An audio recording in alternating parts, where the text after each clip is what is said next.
ఆంధ్రప్రదేశ్ ముఖ్యమంత్రిగా సచివాలయంలో నిన్న చంద్రబాబు నాయుడు గారు బాధ్యతలు తీసుకున్న తర్వాత మొదటి సంతకం డిఎస్సి మీద, రెండో సంతకం ల్యాండ్ టైటిలింగ్ యాక్ట్ రద్దు అని, మూడో సంతకం పింఛన్ పెంపు మీద ఈ విధంగా సంతకాలు అయితే చేశారు. సో చంద్రబాబు చేసినటువంటి డిఎస్సి నోటిఫికేషన్ అంటే డిఎస్సి ఉద్యోగాల మీద ఒక వైఎస్ఆర్ కాంగ్రెస్ పార్టీ వైపు వైఎస్ఆర్ కాంగ్రెస్ పార్టీ నుండి ఒక రకమైనటువంటి విమర్శలు అయితే వస్తూ ఉన్నాయి. అయితే ఇక్కడ చంద్రబాబు ఎన్నికల ప్రచారంలో 25,000 జాబ్స్ ఇస్తానన్నారు. 50,000 జాబ్స్తో ఫస్ట్ అయితే 50,000 జాబ్స్ అన్నారు, తర్వాత 25,000 జాబ్స్ అన్నారు. అండ్ జగన్మోహన్ రెడ్డి గారు వాళ్ళ సర్కార్ లాస్ట్లో ఇచ్చిన 6,000 చేంజ్ డిఎస్సీలతో కలిపి ఇంకొక 10,000 పోస్టులు యాడ్ చేసి 16,000 పోస్టులకు మాత్రమే పరిమితమయ్యారు అని చెప్పి వైసీపీ నుంచి విమర్శలు అయితే వస్తూ ఉన్నాయి. బట్ వైసీపీ నుంచి విమర్శలు వచ్చిన ఈ విషయంలో చంద్రబాబు నాయుడు గారు అయితే మొదటి రోజు మొదటి సంతకం పాస్ అయినట్లేదు, ఖచ్చితంగా పాస్ అయినట్లే. ఎందుకంటే సరే 50,000 అన్నారు, 25,000 అన్నారు, 16,000 చేంజ్ వరకు ఇచ్చారు అని అంటే సరే ఇవ్వడం అయితే ఇచ్చారు కదా అని చెప్పి అంటారు. 16,000 జాబ్స్, 16,000 చేంజ్ టీచర్ పోస్టులు అయినా కూడా ఏం తక్కువేం కాదు. మేము ఇచ్చినటువంటి 6,000 పోస్టులకు లాస్ట్లో ఇంకో 10,000 కలిపిచ్చారు అంటే ఆ 6,000 పోస్టులు అంతకు ముందే ఇచ్చి ఉన్నట్టు అయిపోయేది కదా. కరెక్ట్గా ఎన్నికల షెడ్యూల్ వచ్చే ముందే ఇచ్చి రిలీజ్ చేశారు, అదేటు కాకుండా పోయాయని చెప్పి ఆ విమర్శలు అయితే వైసీపీ సర్కార్ ఎదుర్కొంది కదా.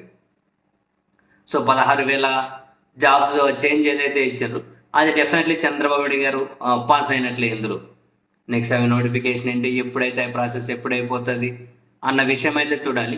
సరే ఇంకా నెక్స్ట్ ఇంకొక 10,000 జాబ్స్ ఇవ్వాలి అనుకున్న డిఎస్సి ఒకేసారి ఎందుకు ఇస్తారు?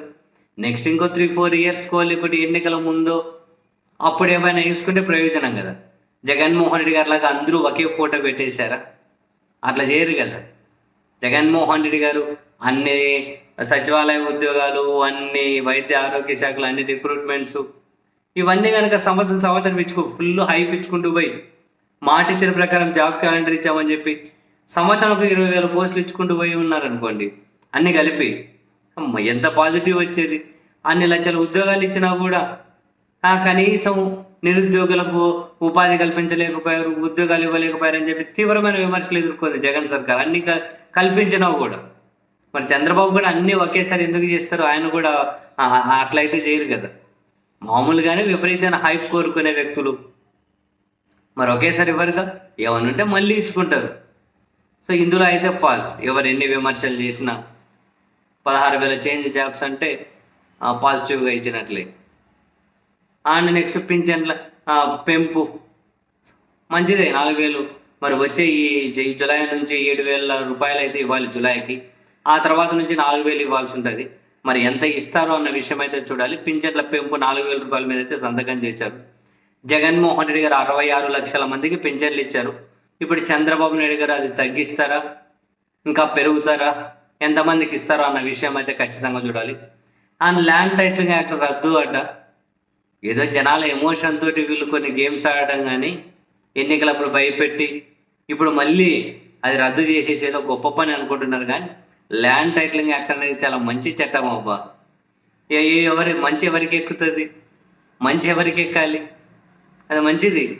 జనాల ఎమోషన్తో ఆడేసుకున్నారు, వాళ్ళని భయపెట్టేసి దాన్ని ఇప్పుడు మరింతగా ఏదో ఏమంటారు గొప్ప పని సాధించేసినట్లు దానికి సంతకాలు పెట్టి రద్దు చేయడం ఒక మంచి చట్టం.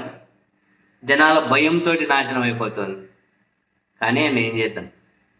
సో అది వెరసి తాను ఇచ్చినటువంటి కొన్ని హామీలలో కొన్నిటి మీద సంతకం అయితే పెట్టి మొదటి రోజు అయితే చంద్రబాబు గారు పాస్ అయినట్లే. ఇంకా చాలా ఉన్నాయి. అండ్ ఇప్పుడు సంతకాలు పెట్టినవి ఎగ్జిక్యూషన్ ఎప్పుడు అవుతుంది అన్నది కూడా ఇక నుండి మనం కూడా చూస్తూ వెళ్ళాలి.